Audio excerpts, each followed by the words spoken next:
Tadi kita ditanya 23 pertanyaan, terus mengenai kronologi, terus juga yang terkait apa saja, beserta dengan barang bukti apa. Semuanya sih lengkap ya, tadi Pak ya.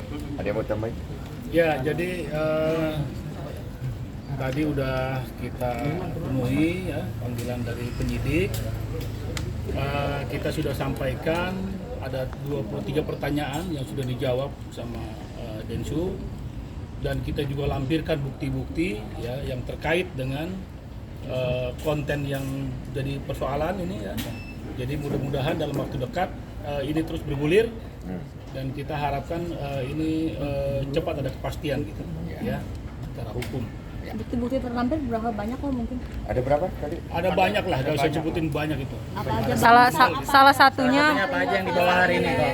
Ini kan peristiwa juga semua kita buktikan ya dari media cetak, media elektronik, ya kan semua kita ini termasuk Saksi.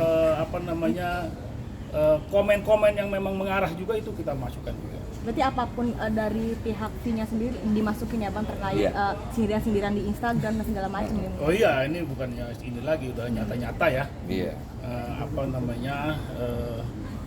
Apa yang disampaikan itu ditujukan ke Densu.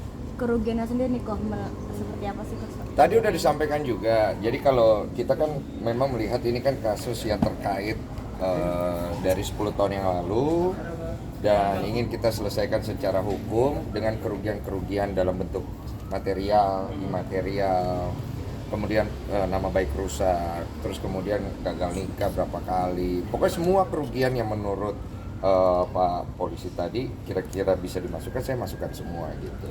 Termasuk peneroran, saya mengalami teror dulu kan berapa kali, teror segala macam. Jadi itu kita masukkan semua. Nanti itu kan dibuktikan oleh penyidik. Nah kira-kira valid atau enggak nanti penyidik semua. Terornya dalam bentuk nominal belum kok? Hah? Terornya dalam bentuk apa kok? Dulu saya pernah ada orang ngaku-ngaku intel lah di depan kosan saya. Terus si orang ini juga pernah datang dengan pacarnya ngamuk di depan kosan saya. Orang ini tuh siapa? Ya si VH itu. Terlapor. Jadi biar teman-teman tahu ya. Tadi kita masuk jam berapa? Jam 10 ya? Jam 11 ya, jam 11 selesai ini jam 2. Jadi memang panjang sekali harus yang kita sampaikan, sehingga 23 pertanyaan itu padat sekali. Ya padat sekali 23 pertanyaan. Udah bicara nominal? Ditambahkan lagi bukti-bukti itu ke materi jangan ya. Jadi itu biar penyidik urusannya ya, yang jelas apa yang kita sampaikan itu, apa yang kita berikan ke penyidik itu semua kita lampirkan buktinya. Pertanyaan seputar apa aja? Pertanyaannya seputar apa aja tuh? Ya, pokoknya ada 23 pertanyaan. Ya. Kaitannya tentu dengan peristiwa ini ya. Kronologi kejadian dari awal sampai yang jadi dulu. itu jelas lah. Kode ini soal laporan kan awal kan soal pencemaran nama baik kan, tapi kan selain itu kan juga ada yang keraguan soal instansi. Ada nggak sih itu masuk laporan baru mengenai yang pertanyaan tes DNA kedua, si pihak terlapor melakukan instansi ini sendiri hasil tes DNA-nya? Oh, kita masih fokus di pelaporan pertama dulu. Jadi pelaporan pertama ini yang menjadi fokus kita. Setelah pelaporan pertama ini nanti sudah bergulir oleh penyidik segala macam, hasilnya udah seperti apa, baru kita akan fokus ke yang lain-lain. Karena di sini kan posisinya gini, aku membuat pelaporan itu bukan untuk mau ribut atau perang. Saya membuat pelaporan untuk membawa kasus publik yang sudah 10 tahun ini untuk diselesaikan secara hukum.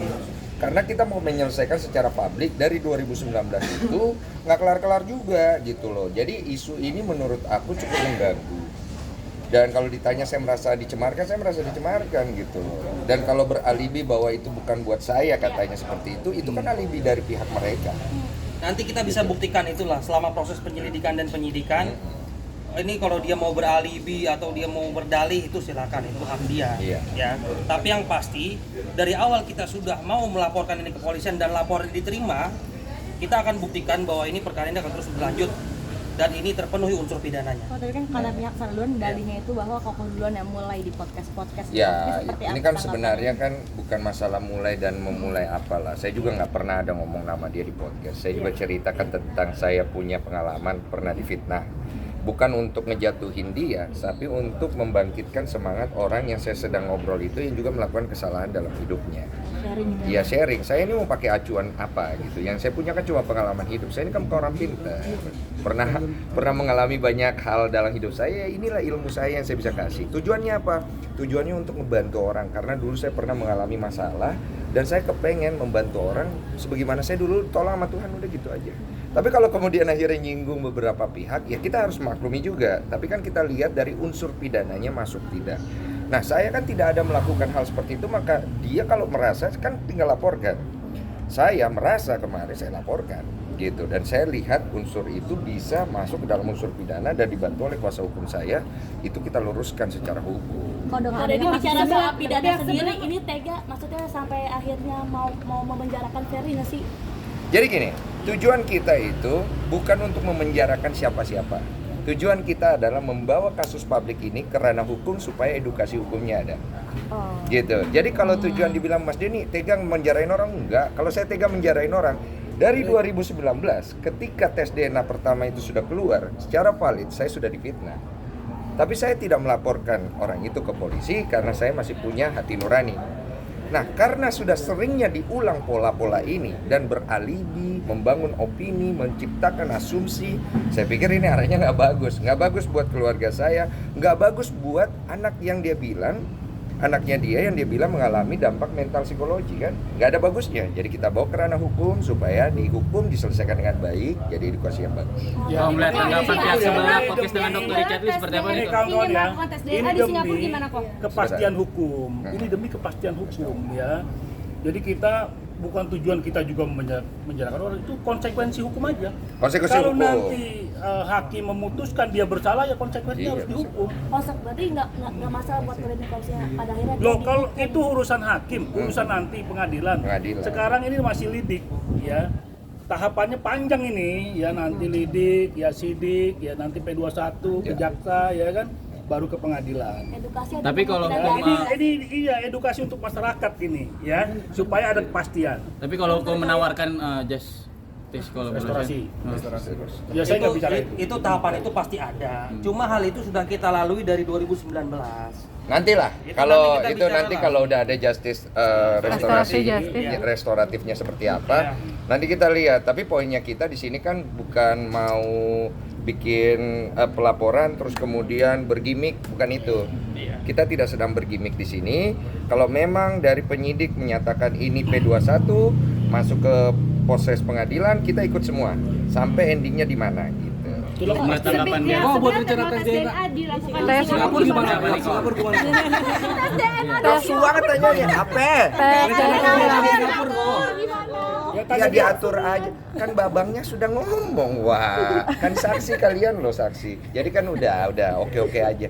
Mau di mana aja boleh. Tapi udah ada tanggalnya belum sih? Oke, tanggal sekian kita berangkat ke Singapura. Saya nggak pernah dikabar-kabarin Udah apa-apa. Saya belum ada capek. obrolan sama pihak sana belum untuk tes DNA selanjutnya? Saya sudah ngubungin bapak pengacaranya secara pribadi langsung. Saya nggak tahu itu dia atau bukan. Ya. Silakan Pak. Maaf Pak ya ganggu ya Pak.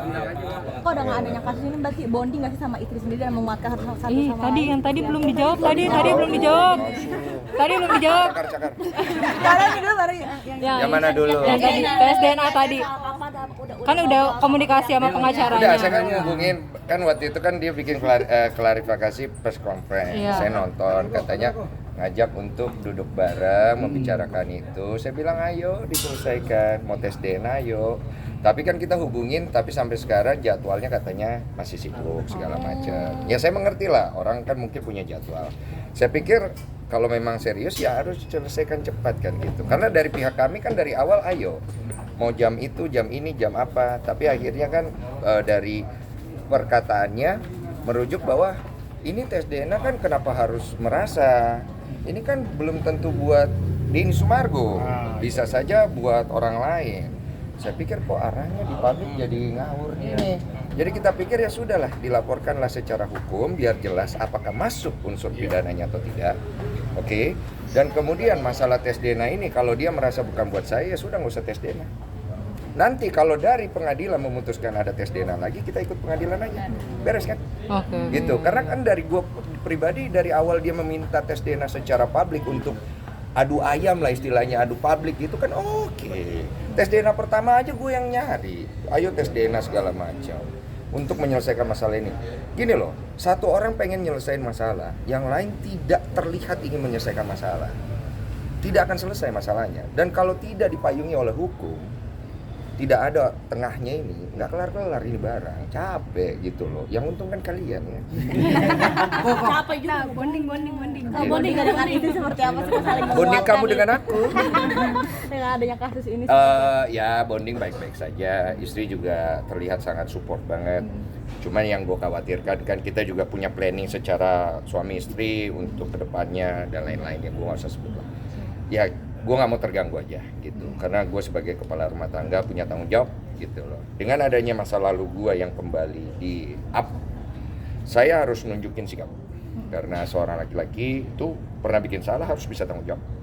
Maupun di sini orang mungkin ngelihat saya, wah Mas Denny udah bener segala macam. Bukan itu fokus saya. Fokus saya adalah saya ingin orang tahu kalau saya tanggung jawab sebagai kepala rumah tangga. Menjaga kesehatan dari Ci Olive sendiri untuk misalkan program gitu kan, Iya. kan mau itu seperti apa sih? Kalau mungkin dengan ada pemberitaan ini kan pasti ngedown juga. Iya, ya udahlah, nggak usah dibahas. Nanti gini loh, gue nggak mau jual kesusahan gue.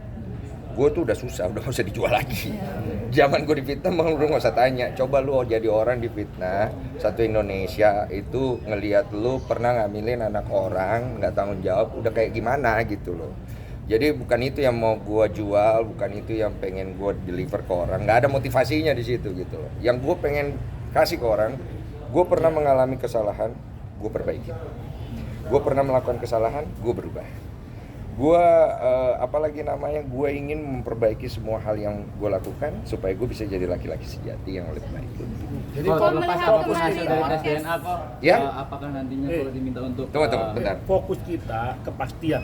Kepastian aja. Kepastian aja. Sekarang ini proses hukum, supaya ada kepastian hukum, Ya. kan proses bergulir dulu, Iya, ya, supaya juga nggak dikait-kaitan dengan yang lain. betul, Jadi kepastian kalau aja. kita bicara lagi banyak, ya Densi bicara banyak, nanti lebay bilangnya kan.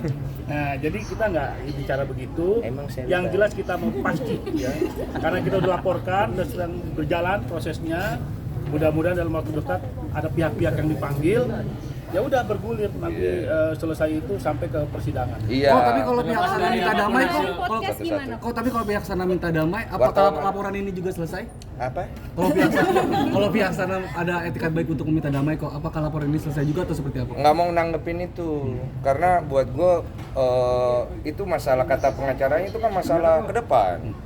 Saya juga tidak akan membahas masalah yang belum terjadi toh, gitu. Mau damai atau tidak hak masing-masing. Kalau kami ingin menyelesaikan ini di hukum supaya ada kepastian. Kok terlepas dari hasil tes DNA, ya kan? Saat sebelum pihak mereka kan presto nih, seolah-olah bicara tentang nafkah terus. Apakah terlepas dari hasil DNA iya atau tidak, anak tersebut akan dinafkahi juga kok jika diminta? Siapa yang minta nafkah? Pihak sana kan bicara selalu sudah menghidupi. Janganlah, COVID Iya, kan dibilang berjuang juga untuk menghidupi itu. itu narasi lu aja. Ini gue tolongin lo orangnya. Iya. Itu urusan dia. Masalah nafkah itu urusan lain. Gue kan dari gue pribadi nggak ada berkeberatan. Gue bilang dari tes DNA pertama. Kalau anak saya tanggung jawab. Kalau bukan, jangan kau paksa saya jadi bapak. Sekarang lu tahu semua komentar pengen jadi anak gua. Semua tiba-tiba punya lesung pipi. DM gue isinya itu semua. Lu tanggung jawab. Oh, ini kan nggak terbukti ya. Ini juga kayak anak gua nih. Ini yang ini nih. Oh, ini kan nggak terbukti kalau mungkin itu kata masih sebenarnya siapa sih kok? Oh, saya nggak tahu. Itu saya nggak mau campur ya. Karena yang lebih tahu kan pasti seorang ibu. Kan banyak yang tulis komentar. Wah, saya yakin itu anaknya Densu karena seorang ibu tidak akan salah. Waduh. Ya tanya ibunya.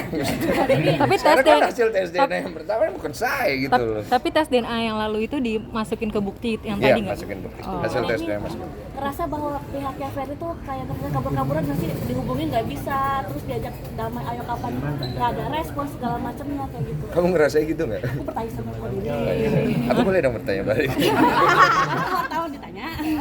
Aku ngerasanya dia kayaknya lagi capek.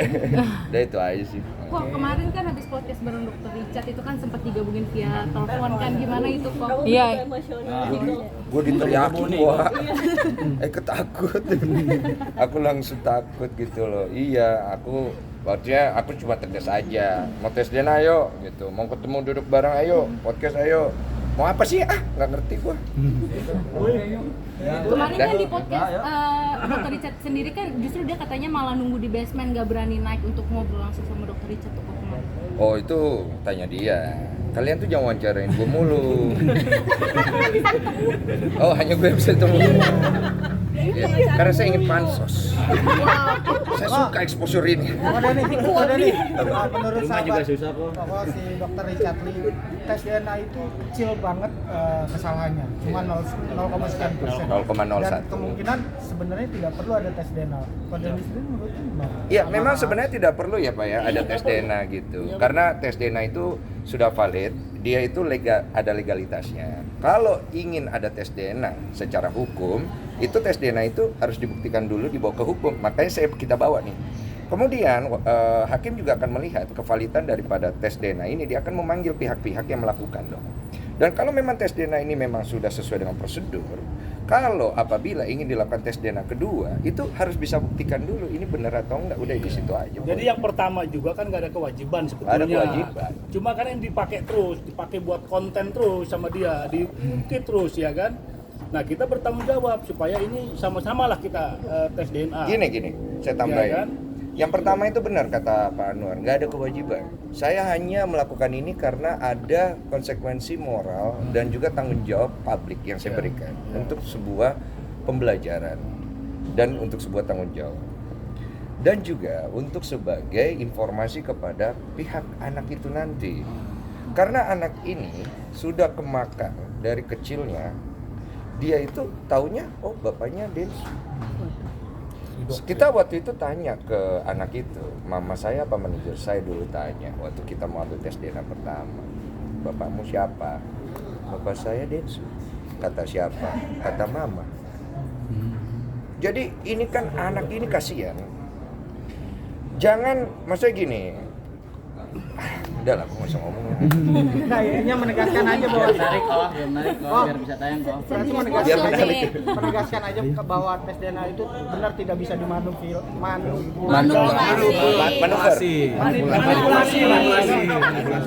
Ya memang tes DNA itu tidak bisa simulasi kan? Tidak bisa dimanipulasi. Kalaupun bisa terjadi harus bisa dibuktikan. Karena ini kan berangkat dari sebuah legalitas. Ini bukan gini loh. Kita tuh tes sakit, diagnosa ini kemudian wah saya nggak percaya, saya yakin badan saya tidak begini. Saya pergi ke dokter lain untuk didiagnosa. Ini bukan penyakit. Itu baru second effect. Ini sampel DNA lu, hasil lab. Kayak lu punya darah nih, darah lu A.